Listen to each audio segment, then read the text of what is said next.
ব্যাপার কি পড়াশোনা বাদ দিয়ে তুমি কি করো, সব সময় দেখি ফোনে মানে ফোন নিয়ে বসে থাকো এরকম। তো আমি বলতাম যে আমি একটা গ্রুপে আছি, ওখানে কাজ করি।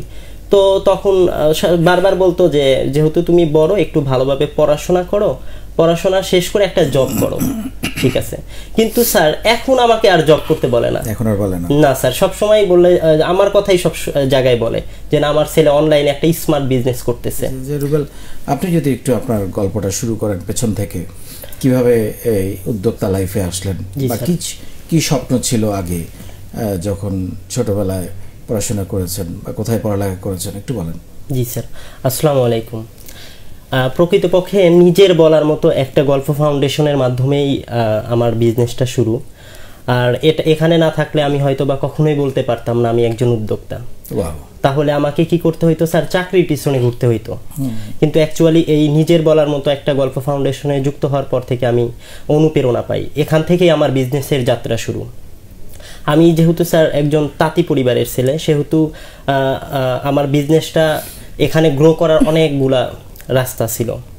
তো পরবর্তীতে স্যার আমি আমার ছেলেবেলার দিকে যাই। আমি যখন ইন্টার পাস করি তখন আমাদের পরিবারের আর্থিক অবস্থা অনেক খারাপ হতে থাকে। আর এটার কারণ হলো স্যার তখন তাঁত শিল্পর উপরে একটা ধস নামে। জি স্যার। তো আমার অনেক ইচ্ছা ছিল স্যার আমি হয়তো বা ঢাকা ভার্সিটি অথবা যে কোনো একটা পাবলিক ইউনিভার্সিটিতে পড়ব, কিন্তু স্যার আর্থিক অবস্থা খারাপ হওয়ার কারণে আমি ঢাকাতে আসতে পারি না বা কোনো বিশ্ববিদ্যালয়ে পরীক্ষা দিতে পারি না। তো পরবর্তীতে স্যার আমি আমাদের ওখানেই সরকারি আকবরীল কলেজ, ওখানে স্যার আমি অ্যাকাউন্টিংয়ে চান্স পাই এবং অ্যাকাউন্টিংয়ে ভর্তি হই। পরবর্তীতে স্যার ওখানে ভর্তি হওয়ার পরে আমার দেখা যাচ্ছে যে আমার পড়াশোনাটা কন্টিনিউ করা অনেক কষ্টসাধ্য ব্যাপার হয়ে যাচ্ছে। তো তখন আমি চিন্তা করতেছি যে আমি যেহেতু বাবার বড় ছেলে, আমার তো অনেক দায়িত্ব, বাবা এত পরিশ্রম করে, আমাকে তো কিছু একটা করতে হবে। তো এরকম আমি সবসময় ভাবতাম যে কি করব, বাবা রাত দিন পরিশ্রম করে যাচ্ছে, বাট আমি তাকে কোনোভাবেই হেল্প করতে পারতেছি না। তো তখন আমি এরকম একটা ফার্স্টেশনে ছিলাম, মানে একদম হতাশাগ্রস্ত। তখন 2017 সালের ডিসেম্বরের দিকে স্যার আমি ফেসবুকে আপনার একটা পোস্ট দেখতে পাই। এই প্রসঙ্গে আমি আপনাকে কনগ্রাচুলেট করতে চাই, এবং আমি আমাদের যারা দর্শক তাদেরকে একটু বলতে চাই, আমাদের শিক্ষার্থী, আমাদের অনুষ্ঠান যারা দেখেন, রুবেল কিন্তু আমাদের প্রথম ব্যাচের ছাত্র। সো আজকে 16তম ব্যাচ চলছে। এই যে এটা হচ্ছে নিজের বলার মতো একটা গল্পের বিউটি। এখানে এই যে একটা সম্পর্ক আমরা তৈরি করে দিয়েছি, একটা বন্ধন আমরা তৈরি করে দিয়েছি, এইটা থেকে আসলে কিন্তু আমরা সবাই আমাদের সাথে আছে। এটা হচ্ছে কেউ হয়তো একটু বেশি ব্যস্ততার কারণে একটু মাঝে মাঝে কম সময় দিতে পারে, কিন্তু সবাই আছে প্রোগ্রামগুলোতে, মিট আপগুলোতে, অনুষ্ঠানগুলোতে আমরা সবাইকেই পাই। তো সেই দিক থেকে রুবেল 2017-এর কথা বলছিলেন, এই জন্য আমার হুট করে মনে পড়ে গেল রুবেল আমাদের প্রথম ব্যাচের যে 164 জন তার একজন হচ্ছে রুবেল। জি রুবেল। জি স্যার, এর জন্য আমি নিজেকে এতটাই গর্বিত মনে করতেছি স্যার, কারণ এখানে না আসলে আমি কথাই বলতে পারতাম না স্যার। কিন্তু এখন স্যার এই কথা বলার জড়তাটাও কিন্তু আমার এই নিজের বলার মতো একটা গল্প ফাউন্ডেশনের মাধ্যমে কেটে গেছে। এবং কি আমি যদি কোথাও কথা বলতাম আমার মানে হাত পা কাঁপতো, এরকম একটা অবস্থা। কিন্তু ইনশাআল্লাহ স্যার আজকে দেখেন আমি আপনার সামনে বসে কথা বলছি, সহজভাবে কথা বলছেন। জি স্যার। তো পরবর্তীতে ওখানে আপনার প্ল্যাটফর্মে যুক্ত হওয়ার পরে আমি আপনার 90টা সেশন বুকে ধারণ করেছি স্যার। এবং কি সে অনুযায়ী স্যার আমি চিন্তা করতেছি যে আসলে কি প্রোডাক্ট নিয়ে কাজ করা যায়। তো পরবর্তীতে স্যার আপনি একটা পোস্টে দিয়েছিলেন যে আপনার এলাকায় যে পণ্যটা বিখ্যাত সেই পণ্যটা নিয়ে আসলে কাজ করলে সেই জেলাটাও ব্র্যান্ডিং হবে, এটা বিশ্বের দরবারে মাথা উঁচু করে দাঁড়াতে পারবে। তো পরবর্তীতে আমি স্যার দেখলাম যে আমার বাড়ির মধ্যেই তো প্রোডাক্ট আছে, তাঁত শিল্প জাতীয় যে প্রোডাক্টগুলা। তো এই প্রোডাক্টগুলা নিয়ে আমি কাজ শুরু করার আগে আমি চিন্তা করি যে আমি কিভাবে টাকাটা, মূলধনটা কিভাবে মানে জোগাড় করতে পারি, এরকম একটা ব্যাপার। তো পরবর্তীতে স্যার আমি টিউশনি করে মাসে 100 বা 200 বা 5000 3000 মানে ছোট ছোট করে এরকমভাবে আমি মূলধন গোছাইতে থাকি। এবং যখন আমার মূলধন 20,000 টাকা হয় তখন আমি সেই 20,000 টাকা নিয়ে স্যার এই তাঁত শিল্প জাতীয় পণ্য নিয়ে কাজ শুরু করি। কিন্তু একটা হতাশার ব্যাপার, সেটা হচ্ছে স্যার আমি যখন শুরু করি আমার 6 মাস কোনো সেল হয়নি স্যার।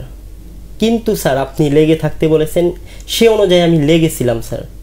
পরবর্তীতে স্যার লিসেন আমি একটু থামাই, এখানে কিন্তু একটা দারুণ বক্তব্য আছে। এই যে আমরা ধৈর্যচ্যুতি হয়ে যাই, 6 মাস সেল হচ্ছে না, আমাকে দিয়ে ওদের ব্যবসা হবে না। জি স্যার। এটা একটা বড় ফ্রাস্ট্রেশন উদ্যোক্তাদের জন্য। আপনি ধৈর্য ধরেছেন, থ্যাংক ইউ। এটাই হচ্ছে আসল লেসন, যে হবে না হওয়ার তো কোনো কারণ নাই, কিন্তু সেটা মানে আজকে একটা কালকে একটা, এটা হচ্ছে না, আরেকটা ছেড়ে দিলাম, আরেকটা ধরলাম, এভাবে করে কিন্তু হবে না। Very good. 6 মাস সেল হয় নাই, তাও আপনি লেগেছিলেন। জি স্যার। জি। তো পরবর্তীতে স্যার 19 সালের দিকে আমার 3টা প্রোডাক্ট সেল হয়, 2টা শাড়ি আর হচ্ছে একটা লুঙ্গি। আমাদের প্ল্যাটফর্মেরই লাবণী চৌধুরী আপু, সে তার মায়ের জন্য 2টা শাড়ি নেয় স্যার। তাকে অসংখ্য ধন্যবাদ জানাতে চাই এই লাইভের মাধ্যমে। First customer? জি স্যার, অসংখ্য ধন্যবাদ জানাতে চাই এই জন্য, কারণ সেই আমার ফার্স্ট কাস্টমার। তো পরবর্তীতে স্যার এভাবে 2টা 4টা এভাবে সেল হতে থাকলো। কিন্তু সমস্যাটা হলো এই জায়গায়, আমি যখন যেহেতু আমি তখন অনার্স ফাইনাল ইয়ারে পড়ি, তখন যখন আমি এই প্রোডাক্টগুলো নিয়ে ওই 2টা লুঙ্গি একটা শাড়ি নিয়ে কুরিয়ারে যেতাম, অনেকে বলতো ব্যাপার কি, ছেলেটার হয়তো বা মাথা নষ্ট হয়েছে, ছেলেটা মানে এই ছোট ছোট প্রোডাক্ট নিয়ে পড়াশোনা ভালোভাবে করা বাদ দিয়ে এগুলো করতেছে, এরকম ভাবে আমাকে সবাই বলতো। তো আমি শুধু ধৈর্য ধরে লেগেছিলাম আপনার কথা মতো, যে আমি কাজে তাদেরকে জবাব দিব। এবং কি স্যার, এখন আপনি জেনে অনেক খুশি হবেন যে নিজের বলার মতো একটা গল্প ফাউন্ডেশনের মাধ্যমে আমার 60% সেল হয় স্যার। ওয়াও। এবং কি স্যার, আমার প্রতিষ্ঠান তাঁতিপল্লী 64 এর প্রোডাক্ট বিশ্বের 7টি দেশে আমি স্যার পৌঁছাতে সক্ষম হয়েছি। অসাধারণ, অসাধারণ। আর মানে এই যে এটা হচ্ছে নেটওয়ার্কের সুফল। আমাদের যেহেতু শিক্ষার্থীরা, আমাদের মেম্বাররা, আজীবন মেম্বাররা সারা পৃথিবীতে ছড়িয়ে আছে, সারা বাংলাদেশের 64টি জেলায় ছড়িয়ে আছে, তারাই আপনার ক্রেতা। তারা শিক্ষার্থী, তারা মেম্বার, তারা অনেকে উদ্যোক্তা, আবার তারাই ক্রেতা। এই বিউটিটার কারণে আসলে আমাদের সেলের অনেক সমস্যা সমাধান করা সম্ভব হচ্ছে। জি স্যার। এখন আপনি মাসে 2.5 লক্ষ টাকা সেল করেন? জি স্যার, 2.5 লক্ষ টাকা প্রতিনিয়ত স্যার সেল হচ্ছে। আবার একটু বেশিও হয় স্যার, কিছু মাসে স্যার 3 লক্ষ টাকাও সেল হচ্ছে। এভাবে স্যার আগে দেখা যাচ্ছে যে আমি যখন ওই 20,000 টাকা নিয়ে শুরু করলাম, তখন তো 6 মাস কোনো সেল নাই। আমি সবসময় ফোন নিয়ে দেখা যাচ্ছে যে বিভিন্ন 6 মাসে প্রতিনিয়ত স্যার গ্রুপে পোস্ট করে যাচ্ছি, কিন্তু আমার সেল হচ্ছে না। তো আমার আম্মু সবসময় বলতো যে তুমি ব্যাপার কি, পড়াশোনা বাদ দিয়ে তুমি কি করো, সবসময় দেখি ফোনে মানে ফোন নিয়ে বসে থাকো এরকম। তো আমি বলতাম যে আমি একটা গ্রুপে আছি, ওখানে কাজ করি। তো তখন বারবার বলতো যে যেহেতু তুমি বড়, একটু ভালোভাবে পড়াশোনা করো, পড়াশোনা শেষ করে একটা জব করো, ঠিক আছে। কিন্তু স্যার এখন আমাকে আর জব করতে বলে না। এখন আর বলে না? না স্যার, সবসময় বললে আমার কথাই সব জায়গায় বলে যে না, আমার ছেলে অনলাইনে একটা স্মার্ট বিজনেস করতেছে। আপনার পড়াশোনা শেষ হয়েছে এখন? না স্যার, এখনো বাকি। জি স্যার। আপনি এখনো স্টুডেন্ট? জি স্যার। ওয়াও, এটাই তো আমি চাচ্ছি যে আমাদের স্টুডেন্টরা এই করোনার মধ্যে তো 2 বছর বসেই ছিল, সেও বসেছিল, সব শিক্ষার্থী বাংলাদেশে বসেছিল, এর মধ্যে নিজের জায়গাটা তৈরি করে ফেলেছেন।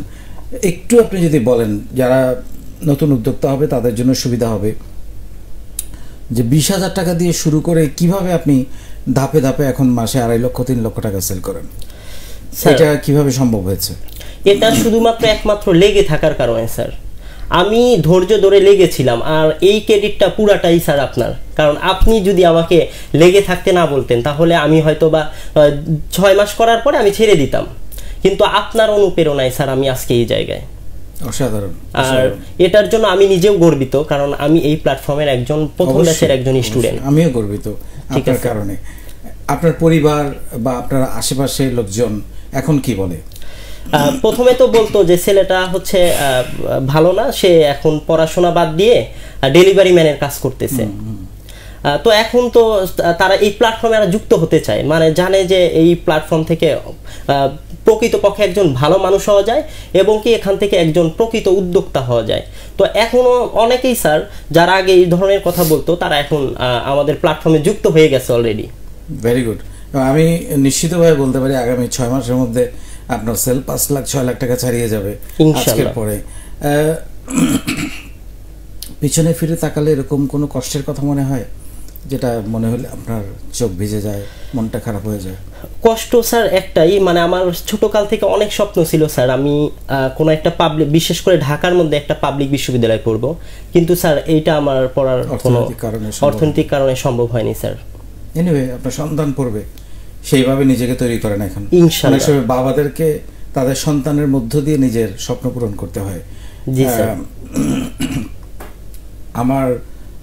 আমরা ছোটবেলায় গাড়ি করে স্কুলে যাই নাই প্রতিদিন, কিন্তু আমার সন্তান, আমার বাবা আমাদেরকে মানুষ করে দিয়েছেন বলে আমার সন্তান সেই সুবিধাটা পাচ্ছে। জি স্যার। জন্ম থেকে প্রতিদিন গাড়ি করে স্কুলে যাচ্ছে। সো এটাই হয়, মানে লাইফে এটাই হয়, সব কিছু পূরণ হয় না। বাট আমি মনে করি সব কিছু পূরণ হওয়ারও দরকার নেই জীবনে, তাহলে মানে মানুষের অতৃপ্তিগুলো থেকে যায়।